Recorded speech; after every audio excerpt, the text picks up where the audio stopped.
All right, guys, so let's talk about how to get a more passive release for more consistent golf shots, a topic that I've wanted to talk about for a while, and I'm excited to talk to you today about it. Before we do, I want to let you know today's video is sponsored by LiveView. You guys know I love LiveView. You guys know I love feedback. LiveView is an awesome source where you can actually see yourself swing as you're swinging, live feedback.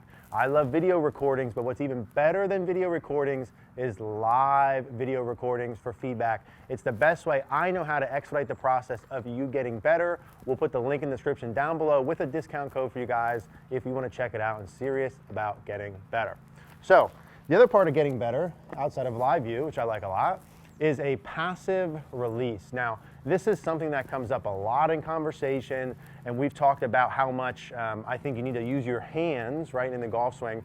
But I want to explain a little bit about how the different body segments work. What does a passive release mean? Should you be trying to do it?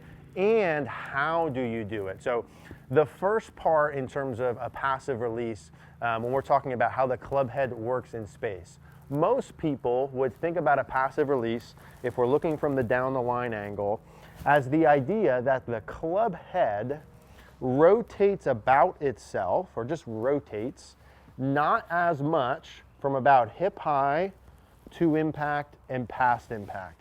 So if you sort of see like the classic looking golf swings, you would traditionally see less club face rotation from about hip high to impact, past impact. There's a couple things that are going to dictate that we're going to go into in a minute, but if we pulled up any decent slow motion swing, that's kind of what we would be looking for. In previous videos, we talked about the idea from down the line that at last parallel, I'd like to see the club face slightly tilted down, okay? The idea is this: the more tilted down it is at last parallel, the less it has to rotate to get to impact. Less face rotation in general, meaning better ball control, more consistent golf shots. More tilted down, less rotation. Now the opposite of that is true. If you get down into last parallel and you're less tilted down, or even open and up towards the sky, you can't possibly have a passive release pattern from this position here, which is toe up, because you're gonna have to rotate the face a lot. So that's kind of the first half of it, is back here where your club face is going to dictate your release pattern. And the second half I want to talk about is past impact. So what you're going to see a lot past impact in terms of a passive release or a more kind of aggressive release pattern is going to be what the club looks like. And then what I really want to talk about today is how your arms and hands control that release pattern. So when you watch a golfer, and you know, someone I think of for this would be like a Phil Mickelson type of pattern, or a VJ Singh, even a Freddie Couples, where down the line you would see the club really have an aggressive rotation. A lot of times you'll see the butt of the club pointed towards you, the club face is pointed down towards the ground. That is an excellent thing to think about visually and try and do for those of you who hit slices or have an open club face. I've got no problem in the beginning, if you're too open generally and you've been slicing it, for you to have a lot of arm rotation. This now is more for those of you that are past that point. Hey, I'm not hitting the slice to the right anymore. I'm hitting it pretty good. I might even be overdrawing a couple. What should I do? This is for you. We want to have the club face less turned down and the butt of the club less pointed this way. You would see a release pattern that would traditionally look more like this. Right, so club face more up towards the sky. So from this angle towards the camera, this would be more of an aggressive release pattern, butt of the club down the line, face down, versus more here, right, where the butt of the club gets hidden and the club face points more up towards the sky.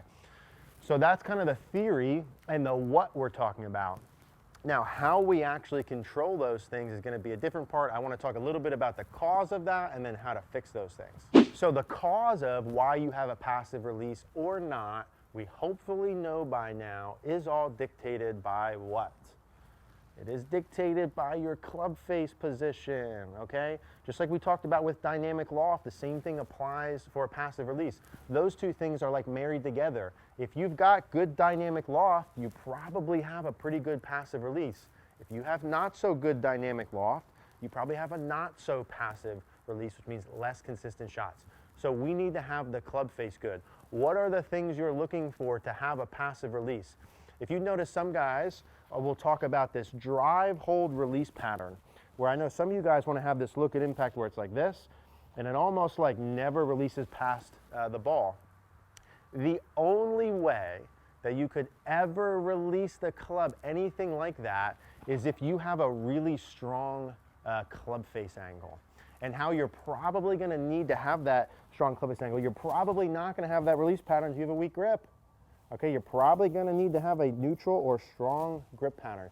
These are basic things, guys, but these are the things that control club face, which control release. So at least a neutral grip. A lot of you guys don't get the leading edge of the club square at the ball, right? So if I got the ball down here and I have the club here, my club face better be at least square, so it's perpendicular to the target line. I need the hands inside of the left thigh, and I need a neutral grip. If you don't have those three things at setup, club face square there, hands forward, inside my left thigh, and a neutral grip with the V's at my right collarbone, the rest of the stuff's going to be a whole heck of a lot harder. So that's going to be where we're going to start with, is going to be this club face. I'd love for you guys to hit some shots, just like the dynamic loft, where you get those positions set, okay? Let me come back here. You get the club face, we'll do like a little step-by-step. Club face square there first. Grip, both V's at my right collarbone, hands inside of my left thigh. Get the club face tilted down to here, okay? Get the club face tilted down to here, and then keep it tilted down and open your body lines. That would be the beginning process. Let's go through this little step-by-step deal here first. Club face square on the ground. Grip at least to my right collarbone, hands inside of my left thigh. Club face tilted down, excellent. What do I need to feel to tilt that club face down? Maybe I feel my left wrist get curled under. Maybe you feel different hinge rates, whatever. Get the club face tilted down to here, like this, and then keep it tilted down and turn. Okay, so let's start with that. Face on the ground, good. Grip good, handle forward, good. Tilted down and turn. And that's the beginning part of what I want you guys to do. I don't really care how you hit it in terms of direction-wise yet. I'm just looking for solid contact. Club face on the ground, good. Grip, good. Some of you guys, if you're here, you're gonna have to get your hand more under. Okay, how would you strengthen your grip?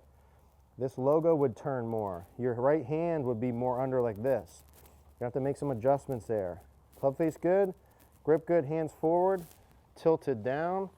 Good, let's go ahead and hit one here. Good.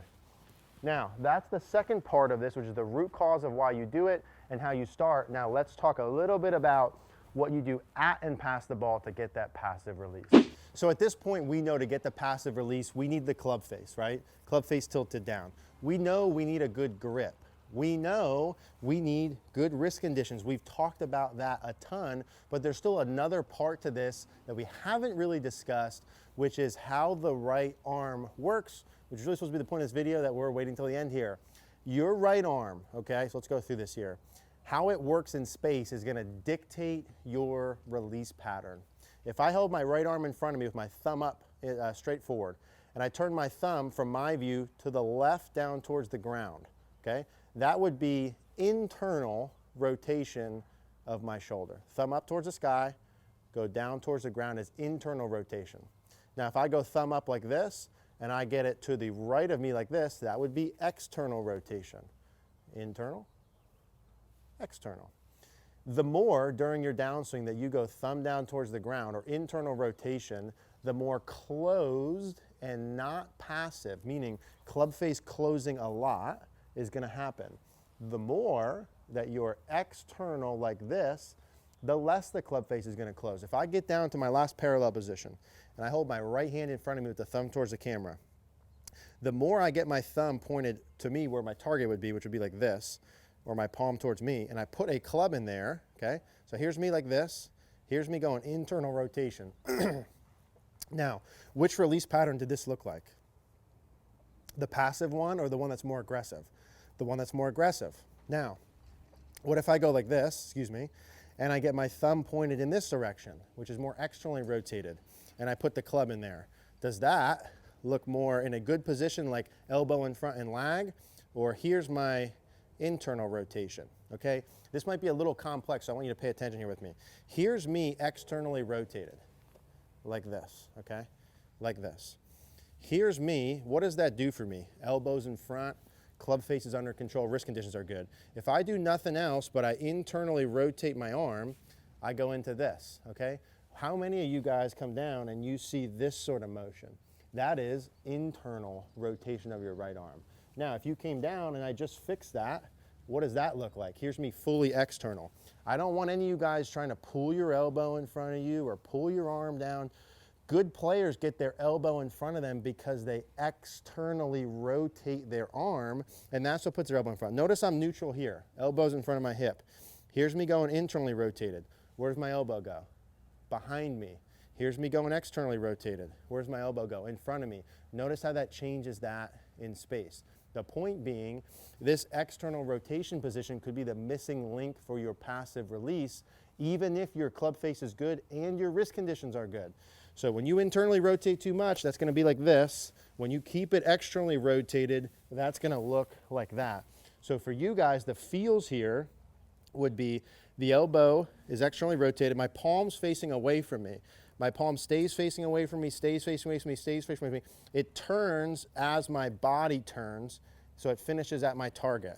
My palm's away from me, away from me, away from me, away from me. It turns as my body turns. If I put the club there, same thing, palm away from me, palm away from me, palm away from me, palm away from me, palm away from me. It squares up as my body turns. That's the way you get a passive release. So if I hit one with that, feeling as though I'm not tucking my elbow in front, I'm externally rotated, palm away from me the whole way as I turn, and that is going to be a passive release. Let's go ahead and do one. And that's going to be a passive release pattern. The more that I do that, the less the face is going to close. Last piece here. You have to have a good face position to be able to do that.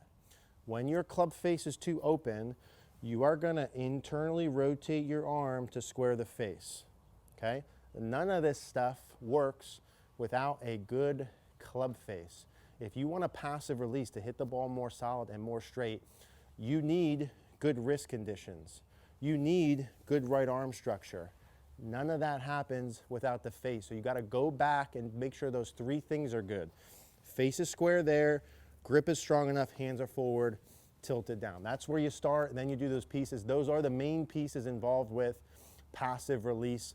If you guys have any questions on that, it's a little detail oriented, leave a comment down below. Hopefully you guys enjoyed this. Hey guys, thanks for watching today's video. If you liked the video, do us a favor, click that like button down below, click the subscribe button, and also leave a comment down below. It really helps us out. The more interaction there is between us, YouTube likes that, sends our videos out to more people, really helps us. If you want to support the channel, you can click that little like button down there. Appreciate that. If you do like these YouTube style videos, we're going to put a card on the screen for a very similar video like this. If you want to hop over to Cogorno Golf, check that out, see what it's all about. Work with me so I can help improve your golf game. We'll also put that on the screen. Thank you guys for watching.